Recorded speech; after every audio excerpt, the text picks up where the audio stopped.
אנחנו כאן עם טון קצת מחוייך, אבל זה לגמרי לא מחוייך מה שקרה ב-24 שעות האחרונות. ההפתעה הגדולה מההחלטה של אצילי הגיעה אחרי שהקשר עצמו פרסם אתמול שהוא בחר לשוב לחיפה ואף נימק היטב את החלטתו. אחרי לילה לבן הוא התחרט, הוציא את החולצה הצהובה מהארון וקרא יאללה בית"ר.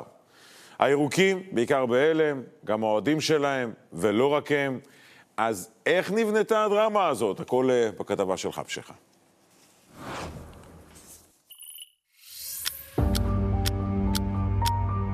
יש דקות שנכנסות לפנתיאון של הכדורגל הישראלי, אז תרשמו את הדקה הבאה. יום שלישי, 24 בדצמבר, 1:36 בצהריים. בית"ר ירושלים בהודעה רשמית מדהימה מודיעה, עומר אצילי חתם במועדון ל2.5 שנים. בפוסט באינסטגרם הוא הסביר, אני יודע שההתנהלות שלי לא נכונה ופוגעת בחלק גדול, אבל זו לא הכוונה שלי.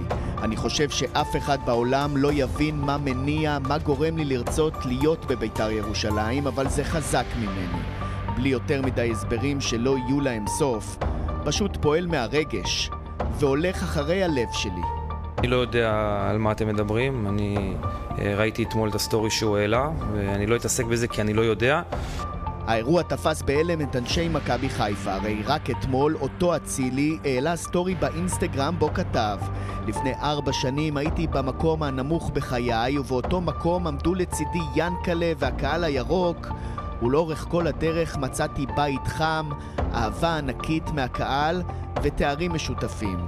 וברגע שיאנקלה קרא לי לחזור, אין לי יכולת לומר לו לא. לאחר התייעצות עם הרב, ערך הכרת הטוב עמד לנגד עיניי. בדיוק באותה דקה בה יצאה ההודעה, ישב לו ברק בכר במסיבת עיתונאים אחרת בכלל, לקראת גמר גביע הטוטו שיערך מחר, וגם נדהם. תוך כדי שאנחנו מדברים פה, אצילי מודיע שהוא עובר לבית"ר. אני לא יודע, מה קורה שם מאחורי הקלעים? אני כבר אמרתי, אני יודע שהוא סגור, גם שלח לי הודעה שהוא סגור, ואם לא, אז זה כבר עניין שלו. זה מפתיע אותך? בידיים שלי. אני לא שמעתי על זה, זה כבר לא בידיים שלי.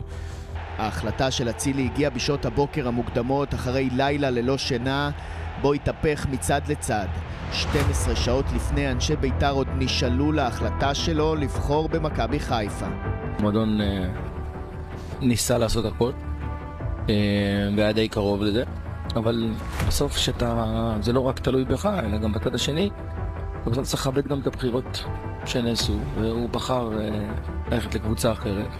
אני לא חושב שזה כבר מועדון יותר גדול מבית"ר ירושלים, בית"ר זה קבוצה גדולה, וזו החלטה שלו בסופו של דבר. כנראה היה לו טוב שם, והוא רוצה לחזור, וזה שלו. מיד אחרי שהחליט, התקשר לברק אברמוב מטלפון חלופי. ברק זה עומר, אני רוצה בית"ר. בחיפה טוענים שאצילי עוד הספיק להתקשר ליענקלה שחר להודיע לו, ואז יצאה ההחלטה שהרתיחה אלפים מהאוהדים הירוקים.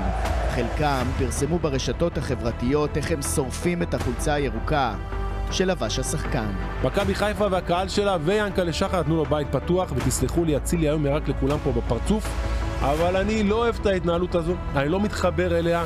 אסור לעולם לשכוח את המקומות שהיו בשבילך ברגעים הקשים. זה מעבר לכסף, זה מעבר לכדורגל, זה מראה על בן אדם, זה מראה על אישיות. אי אפשר להגדיר במילה אחרת, ואני מצטער שאני משתמש במילה קשה. הוא פשוט רימה.